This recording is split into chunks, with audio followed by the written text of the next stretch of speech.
Reka nizere ko umeze neza kandi ibintu byawe bikomeje kuba bigenda neza, wowe udukurikirana umunsi ku wundi hano kuri Step Up TV Show. Ndaje ngo twiganirire n'amakuru menshi cyane ari kuvugwa, niyo mpamvu mbanje ngo nkubwire mbese byifashe ute. Kamanze mwifurize icyumweru cyiza, uzagire icyumweru cyiza. Reka Imana izabane nawe, reka Imana izakublessinge mu byo ukora byose. Turacyafite iminsi ine kugira ngo iki cyumweru kirangire, kandi mw'iyi minsi ine ndabizi wakuramo byinshi. Iyi minsi ine wayibyaza umusaruro. Nyemera nagutinda nkwinjize muri Step Up News, ariko mbere ko twinjira muri Step Up News reka tumanze twihanganishe abafana b'ikipe ya Arsenal. Abafana b'ikipe ya Arsenal mwihangane, bibaho kwa mugiye kubura igikombe, murababaye ndi kubumva. Abafana ba Arsenal mwihangane ko none ndakeka nta cyabatungura kuko murabimenyereye, usibye ko uyu mwaka mwe mwarishizemo buryo kimuzatwara igikombe, gusa nacyo murakibuze.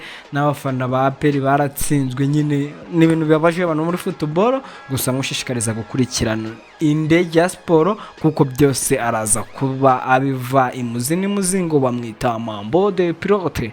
Noneho nyemerera njye nagutinda nkwinjize mu makuru, mwuzaniye amakuru menshi. Ndaza kuba nkubwira yuko uwo bita Disclaimer urubanza rwe rwasubitswe kubera yuko umuhagarariye mu mategeko yavuze ko atiteguye kuburana cyangwa nta gihe gihagije yahawe cyo kuba yakitegura urubanza. Ibya Eric Semuhungu nabyo byakomeje kuba urudubi. Hagaragaye ko ari abasore babiri bamurega, mw'abo basore babiri bamurega harimo uw'imyaka 20 n'uw'imyaka 22. Hari n'ibintu by'urubuga rwa The Perfect Boy, byose ndaje ngo mbe mbikubwira.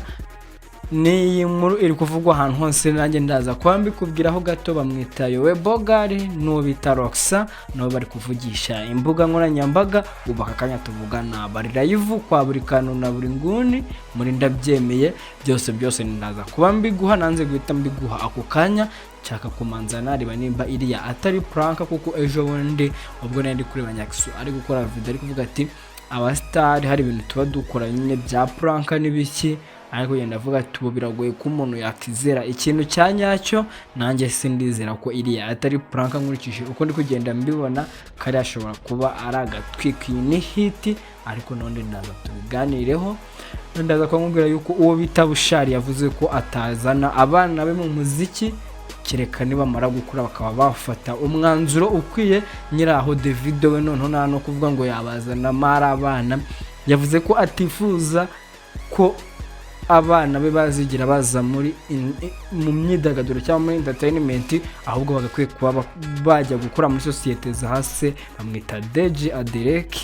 Noneho reka nkubwire yuko amafoto meza nta handi afatirwa usibye kwa Kevin photographer. Nta foto nta cyabaye. Nimba hari ikintu ukeneye, nimba ari ikintu ukeneye kugira ngo use neza, ukeneye icyo bise ifoto nziza. Ntabwo wagira birthday ngo irangire nta foto nziza uvuge ngo wagize anniversary yihe. Nyiri kuvuga ku ibyo bintu bya anniversary, kamanze mbwire uwo bita papa cyangwa ngo happy birthday. Reka ukomeze ukure umunsi kundi, reka Imana ijye ibana nawe. Na Jackie w'i Rwanda mubwire ngo isabukuru nziza, Imana ikomeze ikurinde. Ngo bita papa cyangwa na Jackie w'i Rwanda rubize ko bavukira ari mwindira byo waruzi, ariko bose uyu munsi nibwo bavutse. Uyu munsi mumfashe bakunzi ba Step Up TV Show, twifurize uwo bita papa cyangwa na Jackie w'i Rwanda isabukuru nziza. Nawe uvuka uyu munsi reka nkubwire ngo isabukuru nziza, Imana ikomeze ibane nawe. Kubanga bw'ibyuma batuzamurire Kevin photographer, ariko nujya kumva publicity ya Kevin photographer uyumve witonze, kugira ngo ziriya nimero uze kuzisigarana, kuko uraza kuba wazikina. Nushaka urya screenshot muri screen yawe uzibike ahantu hari ngombwa.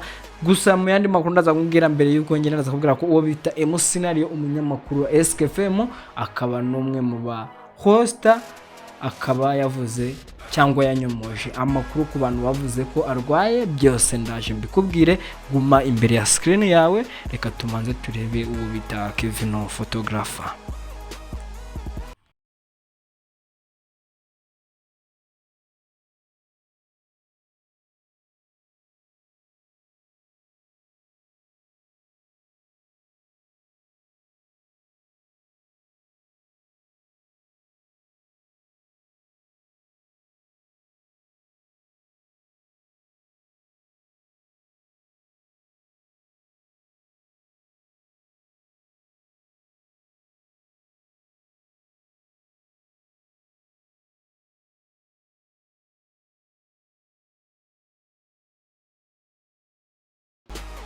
turagarutse nyuma yo kumva uwo bita Kevin Photographer. Reka nizere ko wamaze kuba wakandika nimero ze, noneho nyemerera nkwinjize mu makuru. Gusa mbere yuko nkwinjiza mu makuru, reka manze nkubwire indirimbo uba wumva. Reka nkubwire indirimbo yo kuramya no guhimbaza Imana yitwa Irate Kristo. Iyi ndirimbo yanditswe no bita Hari cyangwa se Ariete Nishimwe. Uyu nomwe mu bavuze ko baje mu muziki barisereye, ubusanzwe yaririmbaga muri korali ariko akaba aje gukora noneho umuziki kinyamwuga.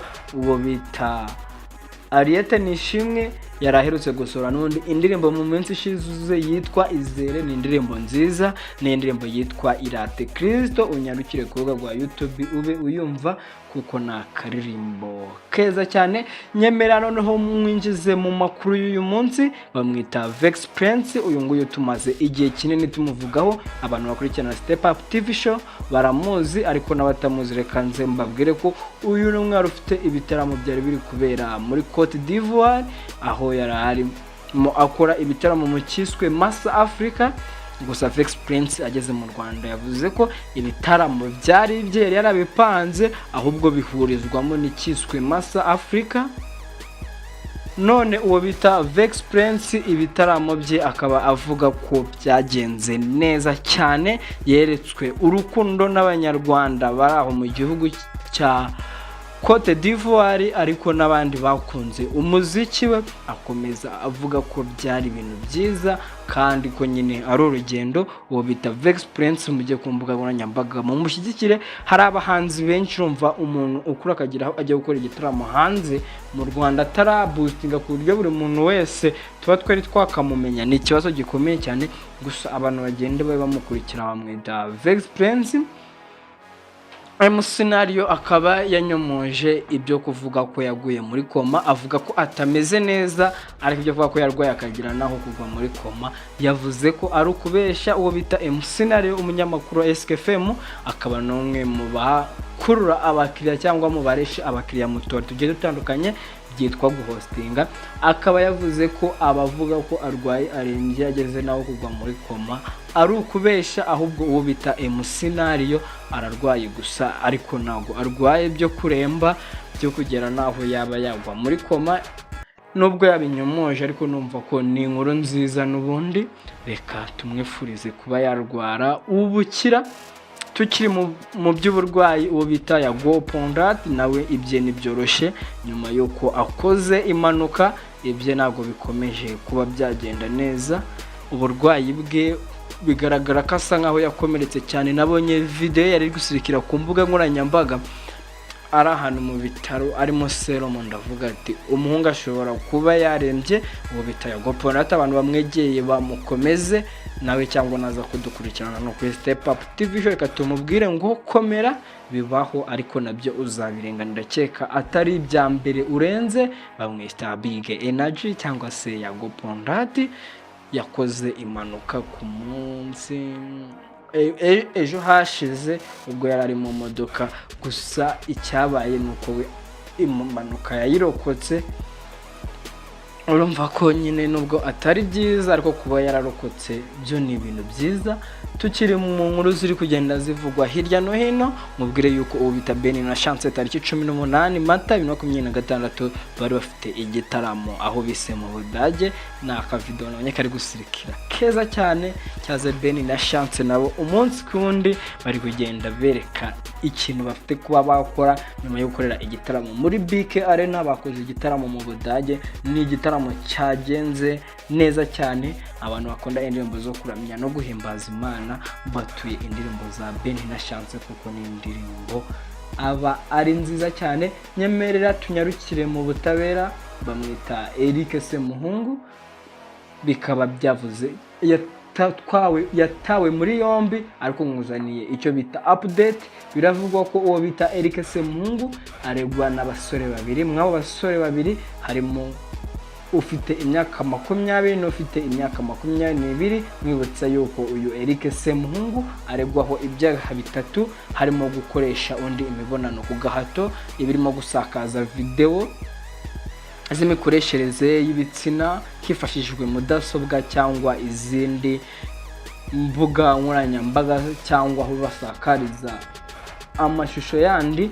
Noneho hakaba harimo n'icyaha cyitwa gusebanya. Uyu Eric Semuhungu bikaba bivugwa ko ari gushinjwa cyangwa ari kuregwa n'abasore babiri, uw'imyaka 20 n'uw'imyaka 22. Uw'imyaka 20 avuga ko batangiye kuba baryamana muri 2025, undi we avuga ko batangiye kuva uw'imyaka 20 kuva mu kwezi kwa mbere kugera mu kwezi kwa kabiri 2026. Gusa uyu Eric Semuhungu yahakanye ibyo kuvuga ko yagiye asindisha abo bahungu kugira ngo babe bakora imibonano mpuzabitsina, ariko se sinzi nako baryamana kuko bahuje ibitsina, sinzi ukuntu byo babyita, n'ubutinganyi. Avuga ko ntabwo yabasindishiye cyangwa ngo abakoresheje ku gahato, avuga ko inzoga bazinyweye babishaka n'ibyo bakoze nawe yabibakoreraga. Eric Semuhungu akomeza ahakana ibi bintu yivuye inyuma. Uwo bita Eric Semuhungu akomeza avuga yuko ibyo kuvuga ko yasakazaga amashusho mu yo bita The Perfect Boys, avuga ko iyi groupe atazi ukuntu yayisanzemo, atazi ukuntu yabaye admin cyangwa wamugize admin, kandi avuga ko nta mashusho yigeze asakaza kubwo rubuga cyangwa aho ngaho muri The Perfect Boys. Ikindi avuga ko uwo bita Semuhungu yari gushinjwa ko umwe muri bo yakomeje kugenda amwandikira amubwira ngo nutagaruka cyangwa nudataha nzabibwira mama wawe. Gusa ababyeyi be, gusa Semuhungu we yahakanye avuga ko kuba yaramubwiraga gutyo cyangwa nyine agenda amubwira ati nzabibwira iwanyu, avugaga ko yabaga yaranze hari gutaha. Sinibuka ukuntu yabisobanuye neza, gusa biri kuvugwa ko yavugaga ko uwo yabaga yanze gutaha, ariko kuvuga ngo ari kwinywera ibiyobyabwenge cyangwa ibiki, kuko ati nudataha nzabibwira ababyeyi bawe, akaba ari byo yitwaje. Semuhungu akavuga ko na byo kuvuga ngo wenda ari kumubwira ngo izo video z'urukozasoni biki. Urumva ko ni ibintu bikomeje kuba byagorana, gusa ubutabera buhora ari ubutabera. Kamwibutse yuko uwo bita Disclaimer, ibya Disclaimer nabyo uyu munsi abantu bari bagiye bazi ko urubanza ruze kuba tariki 20 nibwo hari yateganyijwe kuba haba urubanza rw'uwo bita Disclaimer, ariko urubanza rwa Disclaimer ntabwo byakunze ko ruba. Umunyamategeko we yavuze ko umukiriya we Disclaimer atiteguye kuba yaburana, kandi ko nta n'umwanya uhagije yahawe yo kuba yakitegura urubanza. Mwibutsa ko uyu Disclaimer agiye kuba yaburana ifungurwa n'ifunga by'agateganyo, nyine ubwo no gufungurwa by'agateganyo. Uyu Disclaimer akurikiranyeho ibyaha 5, ibyaha birimo kwangiza ikintu cy'undi ku bw'inabi, harimo ibyaha byo guteza imvururu cyangwa imidugararo muri rubanda, harimo icyo kurwanya ububasha bw'amategeko n'icyo gukoza isoni abayobozi b'igihugu n'abashinzwe imirimo rusange.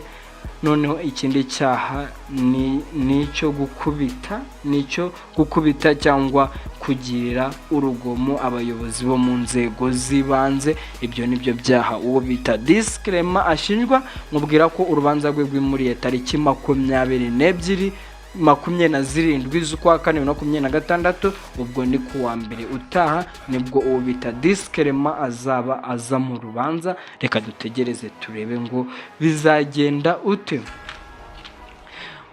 Uwo bita Bushari nibwo yavuze ko we atiteguye cyangwa abana be atabazana ku mbuga nkoranyambaga cyangwa ingabazane mu muziki bakiri abana, kuko agombwa kubareka bakamanza bagakura, noneho akaba aribo bifatira umwanzuro bakavuga nimba baza mu muziki. Urumva ko iki ni ikintu cyiza nka Bushari abakoze. Ubundi hari abantu bavuga ko guhitiramo umwana ugasanga wenda umwana ari muto bamupfumuye amatwi cyangwa ibiki.